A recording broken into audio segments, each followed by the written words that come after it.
बिस्मिल्लाहिर्रहमानिर्रहीम। तमाम दोस्तों को अस्सलाम वालेकुम रहमतुल्लाहि व बरकातहू। टाइम क्योंकि शॉर्ट है, मैंने कोशिश तो की है कि जितनी शॉर्ट टाइम में 15-20 मिनट में इसको की पॉइंट्स को समेट सकूँ तो आसानी हो जाएगी। फाइल वैसे मैंने पूरी बनाई है। एक में इनकम टैक्स की है प्री बजट जो सजेशन है, और दूसरे में सेल टैक्स की है। लेकिन उसमें से मैंने सिर्फ जो की है, जो बे प्रैक्टिकल में भी ज़्यादा यूज़ हो रही है, वही सिर्फ आपके साथ शेयर कर दी। 3 हिस्सों में है जी। पहले ओवरऑल पॉइंट्स हैं, उसके बाद इनकम टैक्स है और फिर सेल टैक्स है। ऑब्वियसली इसमें जितनी अमेंडमेंट्स होगी वो 1 जुलाई 2022 से एप्लीकेबल होगी, जो टैक्स ईयर 2023 बनेगा। अनलेस लॉ में जब वो एक्ट बनेगा उसमें बैक डेट में अगर कोई चीज़ आ जाती है तो वो भी पॉसिबिलिटी हो सकती है। ये मेरे पास जी 7 पॉइंट्स हैं। सबसे पहले ये मैं तकरीबन पहले 3-4 पॉइंट्स हर सेमिनार में शेयर करता हूँ, कोशिश करता हूँ कि शेयर करता हूँ। पहला जी, आज तक जितने भी बजट बने हैं पाकिस्तान में, पाकिस्तान की बैलेंस शीट कभी प्रेजेंट नहीं की गई। तो मेरी रिक्वेस्ट ये है तमाम लोगों से, FBR, फेडरल गवर्नमेंट, पूरी कंट्री के साथ, चाहे वो अपोजिशन है नहीं है, तमाम लोगों से मुझे एक बैलेंस शीट चाहिए जो ऑडिटेड होगी, जिसमें मुझे पता होगा कि पाकिस्तान ने कितना लोन लिया है, उसके एसेट्स कितने हैं, क्योंकि कि हम ओवरबर्डन हो गया, लोन हो गया, कितना है भाई लोन आपका और वो इस्तेमाल किधर हुआ। ये पहला पॉइंट है। नंबर 2, लोन्स अगर आप अपने उसको जो बजट आपका बनता है उसको अगर ब्रेकअप तो आप देखें तो उसमें तकरीबन 33% मार्कअप होता है। तो सवाल ये है कि हम अपने लिए मेहनत कर रहे हैं या दूसरों के लिए कर रहे हैं? ये पैसा जाता किधर है? पैसा तो कमा के FBR ने पकड़ा देना है इनको। आगे 33% जो मैंने पिछले 2-3 सालों के बजट देखे हैं, 33% तो मार्कअप हम लोग पे कर रहे हैं। तो जितनी जल्दी हम लोन अपना डिस्चार्ज करेंगे उतनी जल्दी हम अपने पाँव में खड़े हो सकते हैं। नंबर 3, ब्रॉडनिंग ऑफ टैक्स पे से एक बड़ा अच्छा सेल बना था, काफी लोग उन्होंने इकट्ठे भी किए। वो BTB गया किधर? वो तो गायब ही हो गया। मेरी रिक्वेस्ट ये है कि उसको वापस रिवाइव करें। आल्दो पॉइंट ऑफ सेल है, बाकी चीजें हैं, रजिस्टर्ड हो रही है, वो पेनल्टीज है, सब कुछ है, वो अपनी जगह पे है, लेकिन ब्रॉडनिंग ऑफ टैक्स बेस को वापस आना चाहिए ताकि जहां जहां ड्यू जो रिटर्न बनती है लोग वो रिटर्न को फाइल करें। वरना आपको पता है कि 60 लाख एनटीएन होल्डर में से 30-35 लाख रिटर्न ही आती है, बाकी लोग तो देते ही कुछ नहीं है। मैं सेल टैक्स की बात नहीं कर रहा क्योंकि वो बिल्ट इन होके आता है, वो तो लोग पे कर रहे हैं। हम पेट्रोल में पे कर रहे हैं, बिजली में पे कर रहे हैं, गाड़ियों में पे कर रहे हैं, जहां जहां FED लगा हुआ है तो FED पे कर रहे हैं, जो आपकी रिटेल आइटम्स है उसमें भी पे कर रहे हैं, CNG गैस हम डलवाते हैं वो पे कर रहे हैं।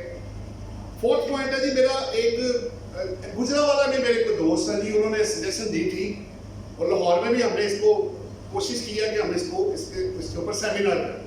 हम ये चाह रहे हैं कि जी एक reduce rate across the board country में लगा दिया जाए विदाउट इनपुट के। Let's start from 5%। अगर नहीं कर सकते तो जो लोग आउट है उनके लिए कुछ कर लें, इनपुट अलाउ ना करें। ये फ्लाइंग फेक इनवॉइसेस, ये भी चक्कर खत्म हो जाएगा और सीधा 5% चार्ज करें। और चाहे रजिस्टर्ड है या अनरजिस्टर्ड जो भी है, सारे लोग इसके अंदर आए। देखिए 100 रुपए में से मुझे 5 रुपए पे करने हैं, मुझे तो कोई प्रॉब्लम नहीं है। Being as a chartered accountant हमारे ऊपर सर्विसेज पे 5% सेल टैक्स लगा हुआ है, दे रहे हैं हम लोग विदाउट इनपुट के। नंबर 5, जब भी कोई नई जजमेंट आती है favouring to the tax payer तो माजरत के साथ उधर से लॉ अमेंड हो जाता है और उसके अगेंस्ट डिपार्टमेंट आगे से ये कहता है जी हम इस जजमेंट को नहीं मानते क्योंकि हमने लॉ पास कर लिया है, ये अब नल एंड वाइड हो चुकी है। तो मेरी रिक्वेस्ट ये है कि जब भी कोई judgement favouring to the tax payer आए, मैं ये नहीं कहता कि हर दफा ऐसे ही हो, लेकिन जहां जहां अगर कोई चीज ऐसी आती है तो लॉ को काइंडली अमेंड ना करें, जहां जो favouring to the tax payer है उसको प्रिवेल लेने दें। नंबर 6, अच्छा एक बड़ा इंटरेस्टिंग आपने सेल टैक्स में देखा था कि शो कॉज नोटिस आ रहे थे, तो नोटिस के बाद 120 दिन के अंदर और फिर 90 डेज मैक्सिमम उसके अंदर फैसला हो जाता था। यही वापस आपने कॉपी किया डिटो और वो चला गया इनकम टैक्स लॉ के अंदर। अभी भी यही वो कॉपी हुआ सेल टैक्स है। सेल टैक्स वाले इनकम टैक्स की चीजें और इनकम टैक्स वाले सेल टैक्स की चीजें आपस में कॉपी करते रहते हैं। जैसे एडिशनल टैक्स था इनकम टैक्स में, वो कॉपी हुआ सेल टैक्स से डिफॉल्ट सरचार्ज हो गया, और भी चीजें आपस में ये चीजें जैसे फर्दर टाइम आपको चाहिए सेल टैक्स रिटर्न में, पहले नहीं था 119 की तरह या 118 की तरह वो सेल टैक्स में भी डाला गया। तो ये आपस में चीजें एक्सचेंज होती रहती है। अब सवाल सिर्फ इतना सा है कि नोटिस इशू होने के बाद तो टाइम स्पेसिफाइड है, तो नोटिस इशू करने से पहले का टाइम किधर है? अगर मैं आपको नोटिस ही 4 साल बाद दे रहा हूं तो मेरा 120 दिन का टाइम उस 4 साल के बाद शुरू होगा। तो खुदारा ये भी अमेंडमेंट कर दे। अभी 22 के अंदर 2016 की असेसमेंटें हो रही है, आपको पता है, चाहे वो 161 है या आपका नॉर्मल असेसमेंट है या ऑडिट है, 122 है, 122.5 है, 221 है। काफी जगहों पे 2016 को जो है वो, क्योंकि वो टाइम बार्ड और आगे जाके आपको पता है, तो उसको खोला हुआ है। सहमत है जी। मेरे पास एक आपको इंफॉर्मेशन मैं देता चलूं, कुछ आप लोगों को पता भी होगा। आप with holding statement quarterly file करते हैं और एनुअल भी फाइल करते हैं। एक और नई एक चीज भी ऐड हो गई है जो कि 165 सबसेक्शन 8 में है। वो ये कह रहे हैं कि अब आपने 44 की जो रिकंसिलिएशन है ना, वो विद दी रिटर्न आपने बना के देनी है। यानी वो जो विद होल्डिंग टैक्सेस वाला है ना, वो पॉइंट मुझे अभी कवर करना है। हमें तो रिटर्न फाइल करना इतना मुश्किल हो जाता है। 3 माह के अंदर, साल के बाद टाइम मिलता है, कंपनियों को 6 महीने है, सितंबर वालों को 1 साल मिल जाता है। ये रिकंसिलिएशन जो सोल पार्टनरशिप एओपी कैसे बनाएंगे मुझे समझ नहीं आ रही, और इसकी पेनल्टी भी साथ इंपोज होगी। तो मेरी रिक्वेस्ट ये है इस बजट के थ्रू कि जनाब, रिक्वेस्ट ये हो रही है कि इस रिक्वायरमेंट को खत्म कर दें, क्योंकि रिटर्न के अंदर आपको एनुअल फिगर्स पहुंच गई हुई है और विद होल्डिंग स्टेटमेंट में भी आ रही है। ये रिकंसिलिएशन बनाना बड़ा मुश्किल काम होगा इतना, और ये अप्लाई भी फर्स्ट इस टैक्स ईयर से एप्लीकेबल है, जो आपका एक्सपायर हो रहा है 30 जून 22 में। ये मेरे ओवरऑल पॉइंट से जी 7। नेक्स्ट देखिए जी, मेरे पास इनकम टैक्स है जी 7। बिजनेस अकाउंट में जी रिक्वेस्ट क्या जा रही है फॉरवर्ड में, की पॉइंट सिर्फ जो क्रक्स है वो आपके साथ शेयर कर देता हूं। रिक्वेस्ट ये है कि cross cheque bank account business में से और दूसरे बंदे के जो बिजनेस अकाउंट है उसमें जाना चाहिए। सजेशन ये आ रही है पाकिस्तान टैक्स बार की तरफ से कि आप उसको ट्रांजैक्शन को वेरीफाई जरूर कर ले, लेकिन उसका चाहे पर्सनल अकाउंट हो या बिजनेस अकाउंट हो, उसको बिजनेस कर दे, पावर उसको दे कि वो पेमेंट करे, पेमेंट वेरीफाई हो, लेकिन किसी भी अकाउंट से ओपन कर दे कि इंस्टेंट सिर्फ वही वाला अकाउंट जो प्रोफाइल के अंदर अवेलेबल है और वो बिजनेस वाला हो। ये पहला था। नेक्स्ट है मेरे पास ग्रीन फील्ड जी।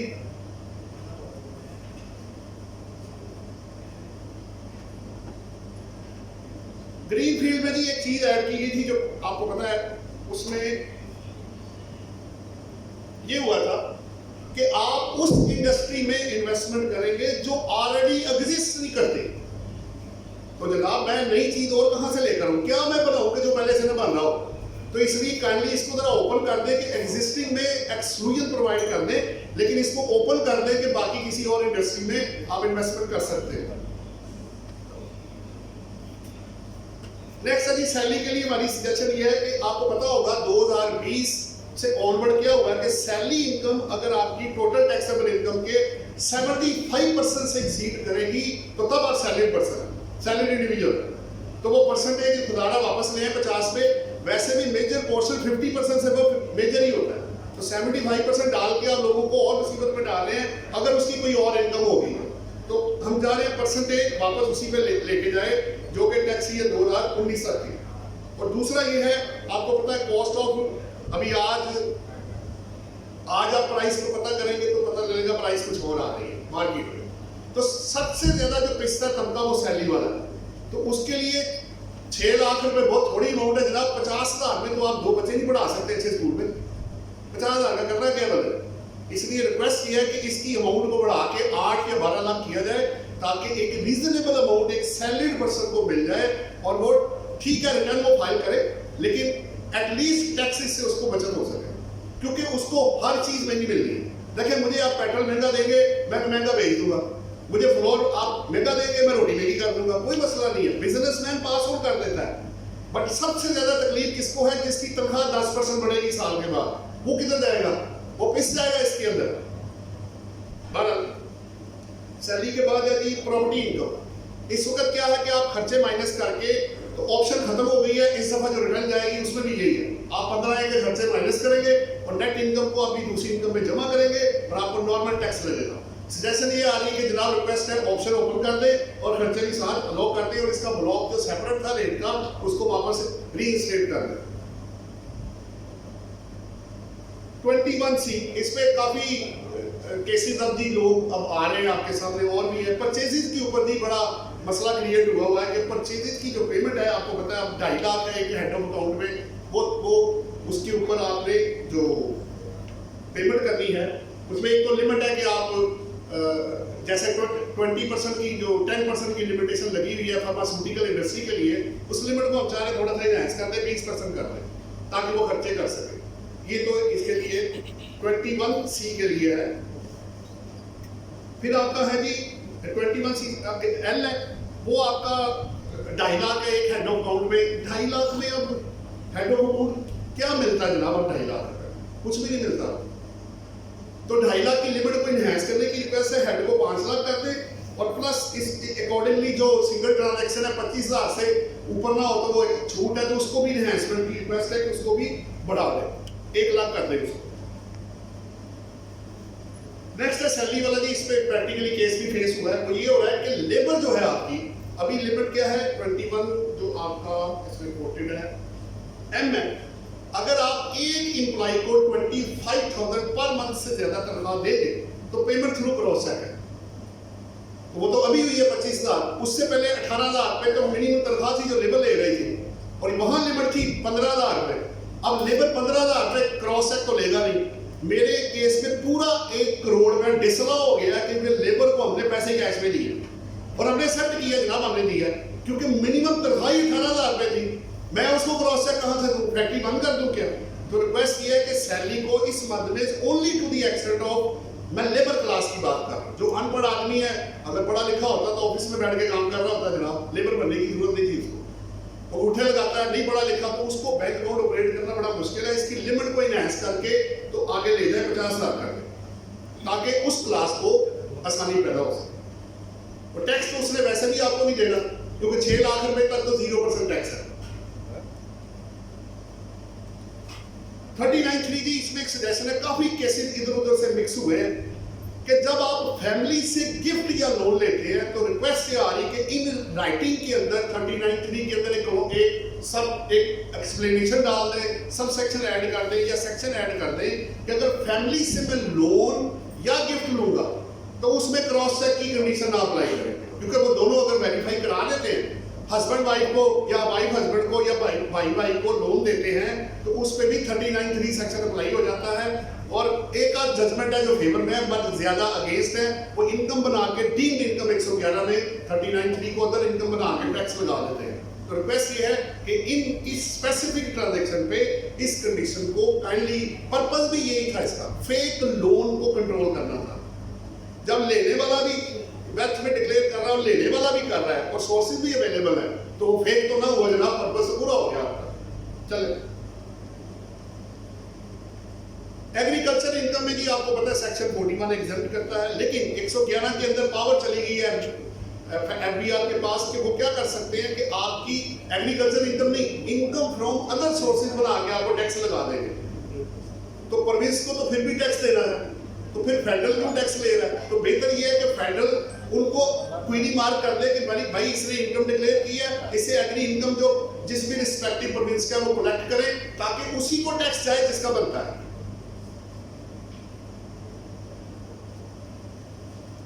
फिर जी टैक्स क्रेडिट थी, आपको पता होगा 65B, C, D और E। उसमें क्या था, कुछ को टाइम खत्म हो गया, कुछ वैसे लिमिट हो गए हैं। तो रिक्वेस्ट किया है कि इसमें बेसिकली इंडस्ट्री को जॉब्स क्रिएशन के लिए इन सेक्शंस को वापस रीइंस्टेट करें ताकि जो इंडस्ट्री या और जो एम्प्लॉइज को बेनिफिट पहुंच सकता है वो पहुंचे।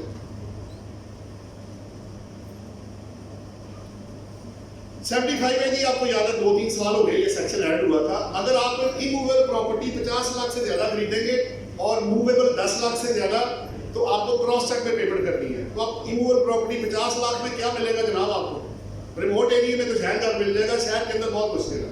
इसलिए इस लिमिट को इनहैंस करें और 50 को 1 करोड़ कर दें और 10 लाख को भी 50 लाख होना चाहिए। 10 लाख में गाड़ी कौन सी आती है जनाब? मुझे 0 मीटर मेहरान लेके दिखाएं आप, मिलेगी नहीं आपको। गाड़ियों की कीमतें बहुत ज्यादा है, इसलिए इसको भी इन्फ्लेशन के साथ ऊपर जाना चाहिए।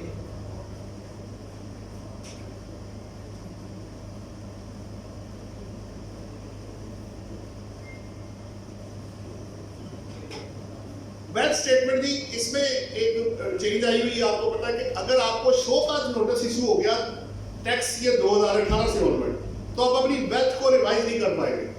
जनाब उसका लिस्टिमेटेड राइट है, अगर उसके पास सोर्सेज अवेलेबल है, इसमें जजमेंट्स भी आई हुई है, तो उसको रिवाइज करने की पावर आप दे दें ताकि वो अपना लिस्टिमेटेड राइट इस्तेमाल कर सके। हाँ, सोर्सेज नहीं है, अवेलेबल नहीं है, फिर सिचुएशन डिफरेंट होगी। और नोटिस वाला तो मैं आपको पहले बता चुका हूँ। अच्छा, एक क्लॉज है, चले उसको छोड़ देता हूँ मैं। एक्सटेंशन में जी एक प्रैक्टिकली हमें डिफिकल्टी ये हुई कि कुछ लोगों के हमने ऑनलाइन एप्लीकेशन दी कि हमें 15 दिन का टाइम दे दें, ना वहां से कोई जवाब आया, ना हाँ या ना, और एंड पे वो कोर्ट में एक डिसीजन आ गया कि अगर आपको उन्होंने जवाब नहीं दिया कमिश्नर इंडियन रेवेन्यू ने, तो इसको आप ना ही समझें। अब मसला ये है कि एक बंदे ने एप्लीकेशन दी है और एक ने नहीं दी, तो दोनों में फर्क क्या है? तो दोनों तो एक ही फुटिंग पे आ गए। तो रिक्वेस्ट ये है कि उसको ऑटोमेटिक 15 दिन के बाद अगर कोई जवाब नहीं आया तो उसको 15 डेज का टाइम एक्सटेंड उसको मिलना चाहिए ताकि अपनी रिटर्न जो है वो फाइल कर सके। और ऑब्वियसली फिर अल्टीमेटली एक्टिव टैक्स के लिस्ट पे भी जाना है उसको।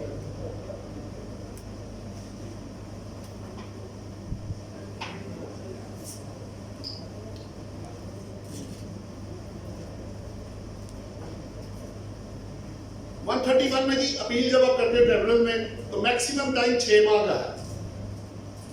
6 माह में हियरिंग कब होती है जनाब? जब तक आप अर्ली हियरिंग की रिक्वेस्ट फॉरवर्ड ना करें तो हियरिंग ही नहीं होती बंदे की। तो रिक्वेस्ट ये है कि स्टे में एटलीस्ट ये एक अमेंडमेंट आ जानी चाहिए, unless decision made by the applicant. 6 माह बाद उसकी अपील का फेट क्या होगा? वो आगे हाई कोर्ट में धक्के खाएगा, वहां से स्टे मिले ना मिले वो एक अलग इशू है। तो अगर एक बंदा इंसाफ लेने आ गया है तो जनाब उसका लिस्टिमेटेड राइट जो है उसको पास आउट करें ताकि वो आसानी से चीजों को मैनेज कर सके।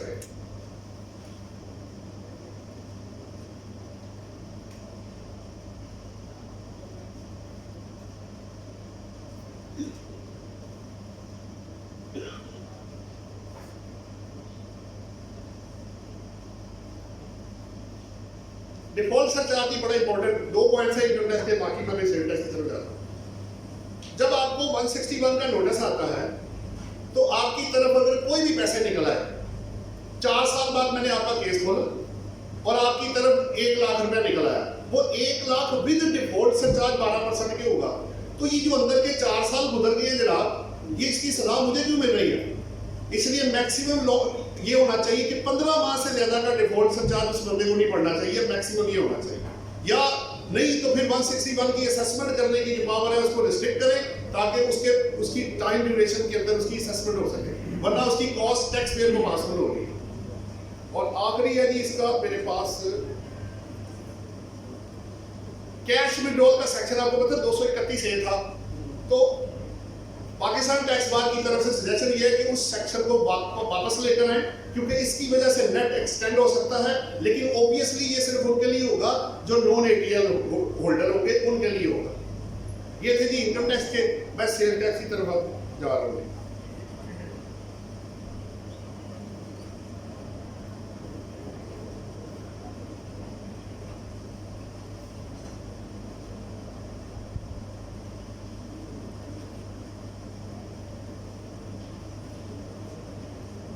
अच्छा जी, सबसे पहले आपको पता होगा एसएमई का कॉन्सेप्ट इनकम टैक्स लॉ में आया, 100E सेक्शन है।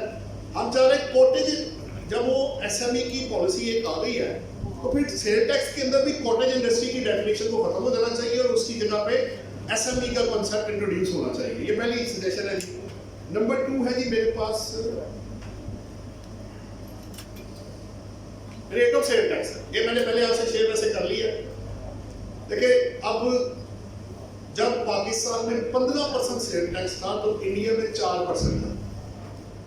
अब कॉस्ट ऑफ प्रोडक्ट या सर्विसेज आप खुद ही निकाल सकते हैं क्या सूरत होगी। इस रेट को रैशनलाइज करें, आप मैक्सिमम लोगों को अंदर ला सकते हैं। सो जो शुरू में मैंने कहा वही सजेशन है इसके बारे में।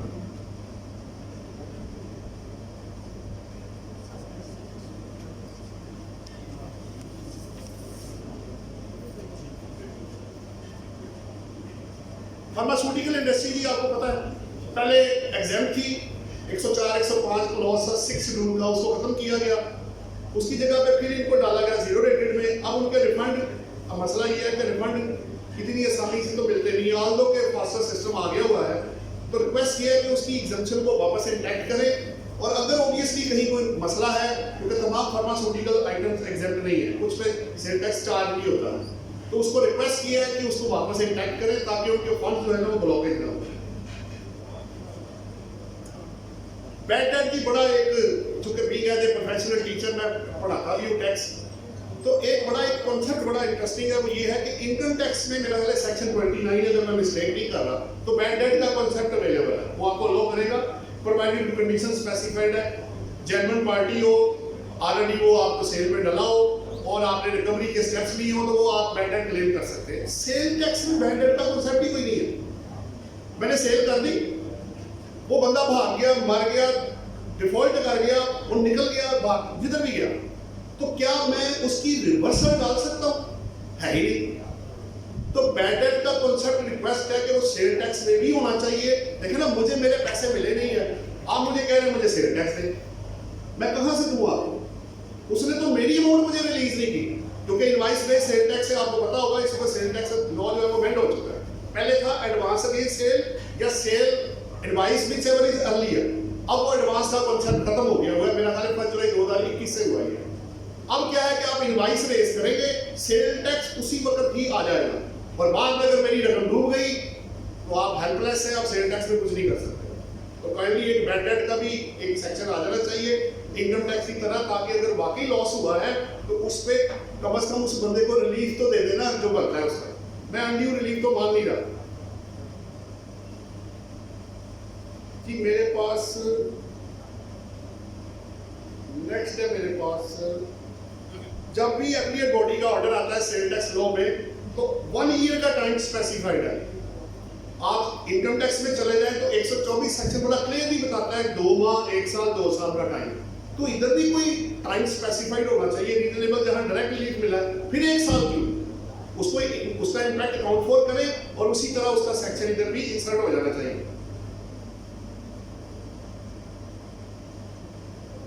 ऑडिट सी 2-4 केसेस में हुआ है, अगर आपका ऑडिट हो गया तो आप ऑडिट पॉलिसी और प्लस रेलिवेंट सेक्शन 25 है या इनकम टैक्स का रेलिवेंट जो क्लॉज था जो अब डिलीट हो गया है, उसको जरूर पड़े कि 1 साल में अगर ऑडिट हुआ तो दोबारा आपका ऑडिट नहीं होगा, provided the condition of specified met करेंगे। तो मैंने 1-2 में एक्सक्लूजन ली भी है, तो उसको भी आप यूज कर सकते हैं।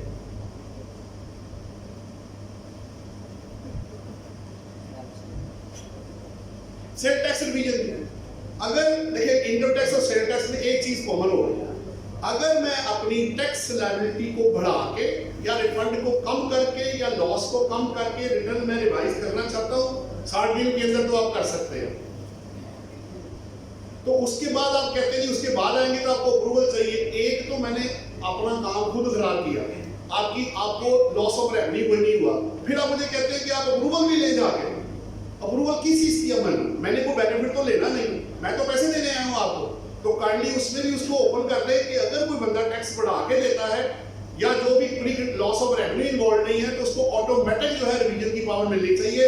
हाँ, अगर वो कम करता है सिचुएशन डिफरेंट है। अगर आपको कोई डाउट है, ऐसी कोई चीज है, तो आप उसकी प्रोफाइल को, क्रेडिबिलिटी को, पास रिकॉर्ड को भी चेक कर सकते हैं, ऐसा कोई मसला नहीं है। नेक्स्ट है जी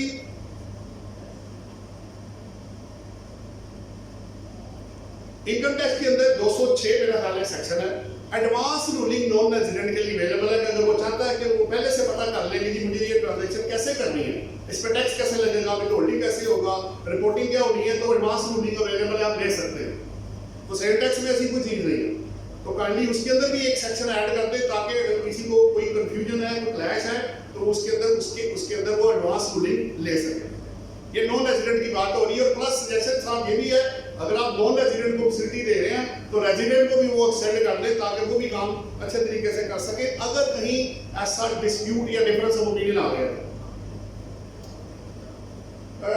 मेरे पास है जी हार्मोनाइजेशन ऑफ रिव्यूज। असल में अगर आपको याद हो तो होटल, फ्रेंचाइज और टूल मैन्युफैक्चरिंग, परवेज कहता है जी मुझे सेल टैक्स दो, एफबीआर कहता है मुझे दो। तो काइंडली 2 दफा तो टैक्स लगना नहीं है, इसमें से हार्मोनाइजेशन, इसकी कोडिंग सिस्टम ठीक कर दे और रेट को भी मुनासिब कर दे, ताकि इसमें इसको क्लोज किया जाए। बस ये आखिरी है मेरा पॉइंट।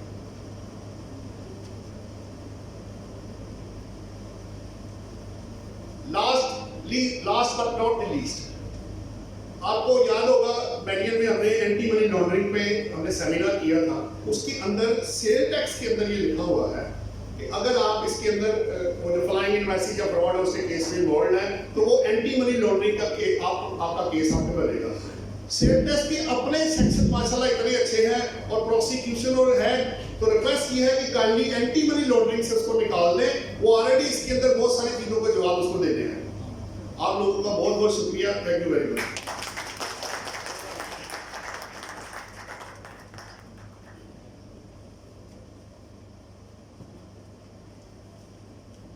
व्हाट्सएप को जब भी गुजरात टैक्स पार्ट ने चाहे शॉर्ट नोट्स पे बुलाया, उन्हें हमेशा गुजरात टैक्स पार्ट में